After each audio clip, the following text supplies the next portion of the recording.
The room was quiet. Detective Mark Alvarez stared at the evidence table. A photograph lay in front of him. A small house in a quiet American neighborhood. Yellow police tape wrapped around the front door. For weeks, the case had made no sense. No witnesses. No clear motive. No suspect. But tonight, something had changed. A new piece of evidence had just arrived. A single fingerprint. And when the computer finished scanning it, the name that appeared on the screen made the entire room go silent, because the person connected to that fingerprint had been officially dead for 3 years. 3 weeks earlier, the neighborhood had been peaceful. Oak Ridge Street was the kind of place where children rode bikes after school and neighbors waved to each other every morning. Small houses sat close together. Lawns were neatly cut. Dogs barked behind white fences. Nothing unusual ever happened there. That's why the phone call to 911 on a quiet Tuesday night shocked everyone. A neighbor had reported something strange. The lights in a nearby house had been on all night. The front door was slightly open, and the owner of the house had not been seen for 2 days. Police officers arrived quickly. At first, they thought it might be nothing. Maybe someone forgot to lock the door. Maybe the homeowner had left town. But when the officers stepped inside the house, something felt wrong. The living room was quiet. A lamp glowed softly beside the couch. A cup of coffee sat on the table, half full. It had gone cold. Whoever had been there had left suddenly. The officers called for detectives. That's when Detective Mark Alvarez arrived. Mark Alvarez had worked homicide investigations for 15 years. He had seen many difficult cases, but he had learned something important about crime scenes. Sometimes the smallest details tell the biggest stories. He stepped slowly through the house. The kitchen looked normal. Dishes in the sink, a calendar on the wall, groceries still sitting on the counter. But then he noticed something unusual. The back door was unlocked, and outside, in the dirt behind the house, there were footprints, more than one set. Someone had been there, and they had left in a hurry. The homeowner was a woman named Sarah Bennett. She was 34 years old. She worked as a nurse at a nearby hospital. Neighbors described her as friendly and quiet. She lived alone. She had no known enemies. Detective Alvarez spoke to the neighbors one by one. Everyone told the same story. Sarah kept to herself. She worked long shifts. Sometimes she came home late at night, but nothing about her life seemed dangerous. No arguments, no suspicious visitors, no strange behavior, until one neighbor mentioned something interesting. 2 nights before the police arrived, a car had been parked outside Sarah's house. The neighbor did not recognize it. It stayed for about an hour, then it drove away. The problem was, no one had written down the license plate. Inside the house, forensic investigators began searching for clues. They dusted surfaces for fingerprints. They examined the floor for shoe prints. They carefully collected anything that might help explain what had happened. One investigator noticed something near the hallway. A phone. It had fallen onto the carpet. The screen was cracked. Detective Alvarez looked at it carefully. The phone had one missed call. The call had come in at 10:42 p.m. But the strange part was the caller's name. The contact was saved simply as Daniel. The next step was obvious. Detectives needed to find Daniel, but when they checked Sarah's phone records, they discovered something strange. Daniel's number appeared many times. Calls, text messages, late-night conversations, but there was almost no other information about him. No last name, no address, no social media accounts connected to the number. It was like Daniel existed only inside Sarah's phone. Detective Alvarez asked the hospital where Sarah worked. Did they know anyone named Daniel? Co-workers thought for a moment. Then one nurse spoke up. Yes, Sarah used to talk about someone named Daniel. They had dated briefly a few years ago, but the relationship had ended suddenly. No one knew exactly why. And after that, Sarah never mentioned him again. Detectives traced the phone number. The results were confusing. The number had been registered years ago, but the account had been closed. There was no current owner, no address, no recent billing information. It looked like the number should not even be active anymore. Yet someone had used it to call Sarah the night she disappeared. That meant one thing. Someone was using a phone that should not exist. 2 days later, the investigation grew even stranger. Police searched nearby security cameras, gas stations, traffic lights, stores near Oak Ridge Street. Finally, one camera captured something important. A dark-colored sedan driving down Sarah's street around 10:30 p.m. The car slowed near her house. Then it parked. The driver stepped out, but the camera was too far away to see the person clearly. The figure walked towards Sarah's house. 10 minutes later, the porch light turned on. Then the video ended. No camera captured the person leaving. Detective Alvarez felt the case tightening like a knot. Someone had visited Sarah that night. Someone she knew well enough to open the door for. Someone connected to a phone number that should no longer exist. And then Sarah disappeared. No bank activity, no phone activity, no travel records. It was as if she had simply vanished. A week passed. The search expanded. Police looked through nearby woods and empty buildings. They interviewed friends and family, but every answer only created more questions. Then the forensic lab called Detective Alvarez. They had finished analyzing fingerprints from the house. Most prints belonged to Sarah. Some belonged to neighbors who had visited in the past. But one print did not match anyone connected to the case. It had been found on the back door. A clear fingerprint, perfect for identification. The lab ran it through the national database, and the computer found a match. Detective Alvarez drove straight to the lab. When he arrived, the technician looked pale. "Are you sure this is correct?" Alvarez asked. The technician nodded slowly. "We checked it 3 times.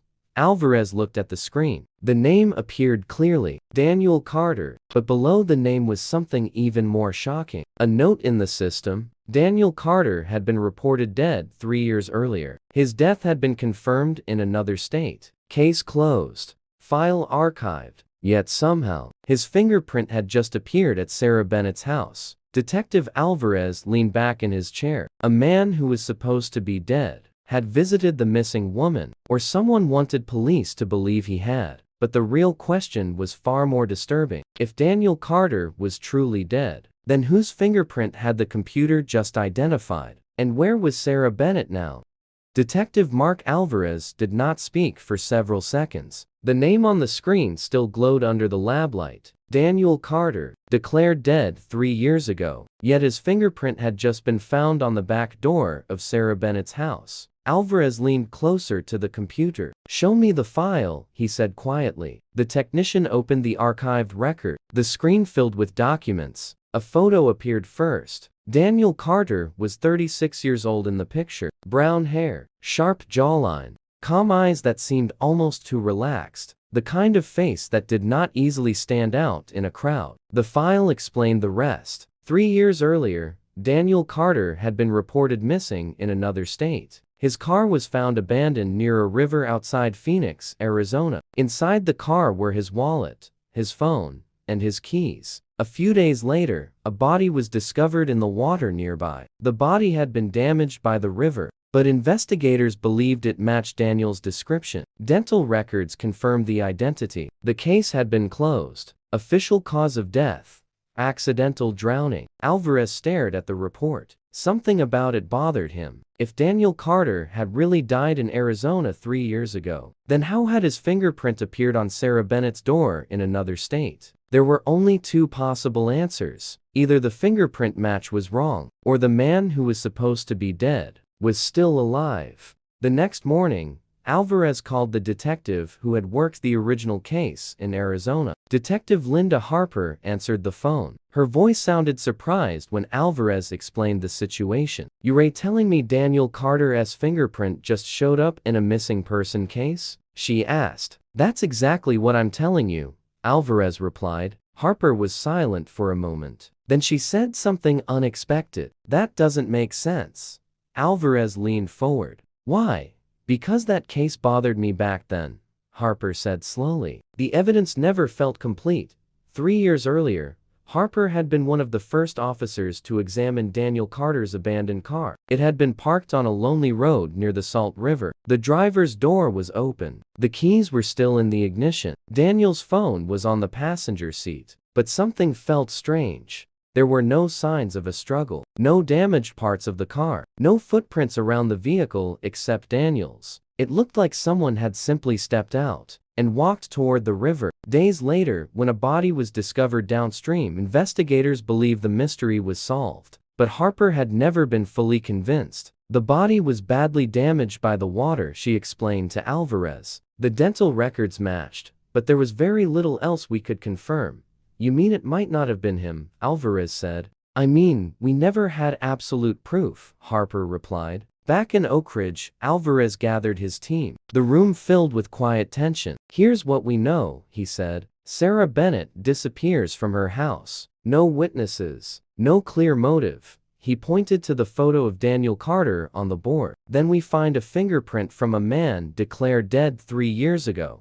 One detective raised a hand. So either Daniel Carter faked his death, or someone is using his identity. Exactly, Alvarez said. But either way, he was at Sarah's house. The room grew silent. Because that meant something important. Daniel Carter might be the last person who saw Sarah Bennett alive. The next step was clear. They needed to learn everything about Daniel Carter. Detectives began digging into his past. The first details seemed normal. Daniel had worked as a construction supervisor. He moved frequently between states for work projects. He had few close friends, no wife, no children. But as investigators looked deeper, they began finding strange patterns. Daniel had used several different phone numbers over the years. He changed apartments often. Some jobs on his record lasted only a few months before he moved again. One detective noticed something interesting. Several of Daniel's previous jobs were located near cities where people had gone missing. The connection was not strong enough to prove anything, but the pattern made everyone uneasy. Meanwhile, detectives visited Sarah Bennett's workplace. They spoke with her coworkers again. This time, they asked more detailed questions about Daniel. A nurse named Kelly remembered something important. Sarah dated him a few years ago, she said, but she ended it suddenly. Did she say why? Alvarez asked. Kelly hesitated. She said something felt wrong about him. What do you mean? Kelly shrugged. She couldn't explain it. She just said he asked strange questions. What kind of questions? About her work schedule, when she was home alone, stuff like that. Alvarez wrote the details in his notebook. Did she ever say she was afraid of him? Kelly thought carefully. No, not exactly afraid. But she did say one thing. What? She said Daniel was the kind of person who could disappear, and no one would ever find him. 2 days later, the forensic lab called again. They had finished examining Sarah Bennett's phone. Most of the messages were normal. Work schedules, conversations with friends, family photos. But one message stood out. It had been sent the night she disappeared, 10:41 p.m., 1 minute before the missed call from Daniel. The message was simple. Are you outside? Alvarez read the text several times. That meant Sarah knew someone was there. She expected someone. She opened the door, but something had gone terribly wrong after that. That evening, detectives received another important lead. Traffic cameras had captured the dark sedan seen near Sarah's house. The vehicle had driven through 2 intersections after leaving Oak Ridge Street. The license plate was partially visible, not enough for a full match, but enough to narrow the search. Thousands of cars became hundreds. Hundreds became dozens. And then the system found something interesting. A car matching the description had been rented 2 days earlier. The renter's name appeared on the screen. The room went quiet again. Because the name on the rental agreement was Daniel Carter, Detective Alvarez drove to the rental company the next morning. The employee behind the counter looked nervous. Yes, I remember him, the employee said. He picked up the car late at night. Did he show identification? Alvarez asked. Yes. Do you still have a copy? The employee turned the computer screen. A scanned driver's license appeared. Alvarez stared at the photo. It was the same man from the old police file. Same face, same eyes. But the expiration date on the license was recent. Very recent. Which meant one thing. Someone had renewed an ID belonging to a man who was supposed to be dead. That night, Alvarez sat alone in his office. He pinned the new photo of Daniel Carter onto the investigation board. Underneath it, he placed Sarah Bennett's photo. 2 people, 1 missing, 1 officially dead. Yet somehow, Their lives had crossed paths again. Alvarez stepped back and studied the board. Something about this case felt bigger than a simple disappearance. Then his phone rang. It was the forensic lab again. They had finished analyzing a second piece of evidence from Sarah's backyard, a shoe print. Alvarez arrived at the lab within minutes.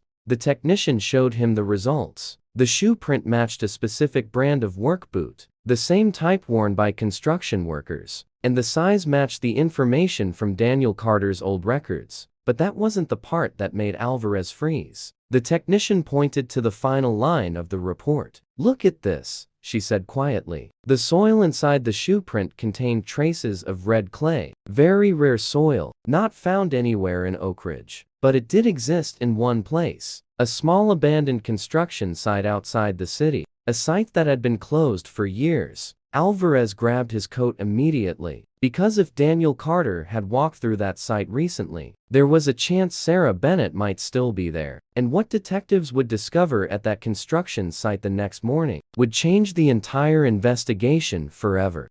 The construction site sat alone at the edge of the city. Tall fences surrounded the empty land. Rust covered the old metal gates. A faded sign still hung near the entrance, warning people to stay away. For years, the place had been forgotten. The project had stopped suddenly when the company went bankrupt. Machines were removed. Workers left. The half-built structures slowly turned into silent ruins. Now, under the pale morning sky, police vehicles rolled up to the locked gate. Detective Mark Alvarez stepped out of his car and looked across the property. Wind moved through tall grass that had grown between piles of concrete. The air felt heavy. If the soil in the shoe print really came from this place, then someone had been here recently. And that someone might be Daniel Carter. Alvarez signaled to the officers. "Let's move." The gate was forced open. Police entered slowly, spreading across the quiet site. Every step crunched on gravel and broken pieces of cement. The half-built structures looked like giant skeletons. Empty windows stared down at the ground. Detectives checked the main building first. Inside, dust covered everything. Old wooden boards lay stacked in corners. Broken ladders leaned against unfinished walls.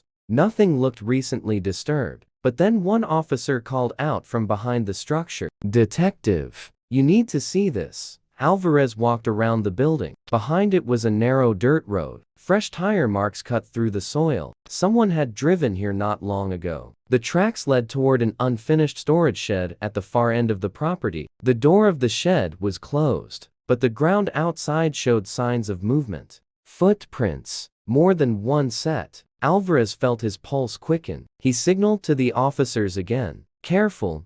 They moved toward the shed. One officer pulled the door open slowly. The metal hinges groaned loudly in the quiet morning. Inside, the air smelled damp. Sunlight slipped through holes in the roof. Dust floated in thin beams of light. For a moment, no one spoke. Then they saw it. In the far corner of the shed was a folding chair. A rope hung loosely from the back of it. Next to the chair sat a small table. On the table was a bottle of water, still half full. Someone had been here recently, very recently, but the chair was empty. Sarah Bennett was not there. Detectives searched the entire shed, every corner, every broken box, every pile of debris. Then an officer noticed something strange in the dirt floor. A patch of soil looked slightly darker, as if it had been disturbed. Alvarez knelt beside it. The dirt was soft, too soft. He stood up slowly. "Get a shovel."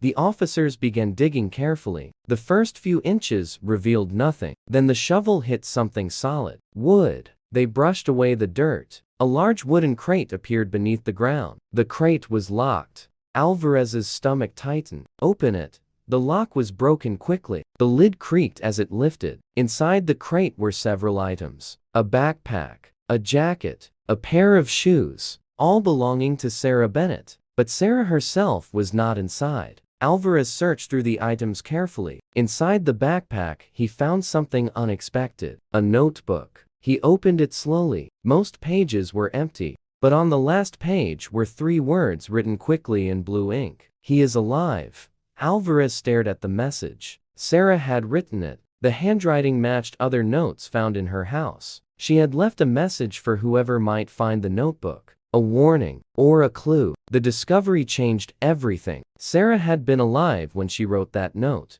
She had known something important, something she needed investigators to understand. Daniel Carter was alive. But where had he taken her, and why? Later that afternoon, detectives searched deeper into Daniel Carter's past. They reviewed every job he had ever worked, every address he had used, every phone number connected to his name. One investigator noticed something strange. Several of Daniel's former job sites were located near small towns where people had disappeared over the past decade. None of the cases had been connected before. Each investigation had remained unsolved. But now, when detectives placed the locations on a map, the pattern became clear. Daniel Carter had moved from state to state, working construction, staying for a short time, then disappearing again, always leaving behind the same quiet mystery. A missing person, no witnesses, no suspects, just silence. That evening, Alvarez returned to the investigation board in his office. Photos covered the wall. Sarah Bennett, Daniel Carter, the abandoned construction site, the notebook with the message. He stepped back and studied the map again. Something about Daniel's movements felt planned, careful,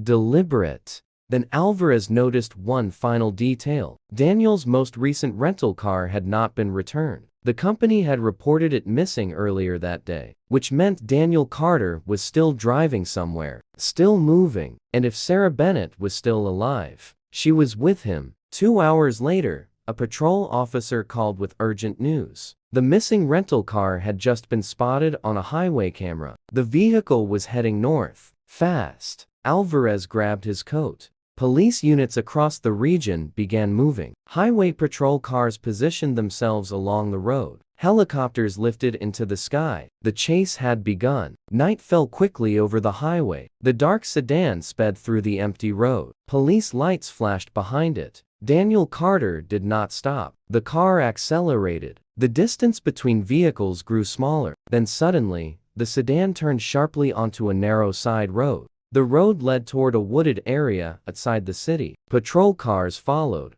Dust filled the air. Branches scraped against the sides of the vehicles. Then the sedan stopped suddenly near an abandoned cabin. The driver's door flew open. A man stepped out and ran into the trees. Officers jumped from their cars and chased after him. Flashlights cut through the darkness. Police, stop! The man ran deeper into the woods. For several minutes, the only sounds were footsteps and breaking branches. Then everything went quiet. Too quiet. The woods fell silent again. Detectives searched the area carefully. Finally, one officer found the sedan. The engine was still running. The passenger door was open. Inside the car was a blanket, and underneath it, someone was lying there. Detective Alvarez approached slowly. His heart pounded. The person moved slightly, weak, but alive. It was Sarah Bennett. She looked exhausted, but she was breathing. Alvarez felt a wave of relief. But when he looked around the dark woods,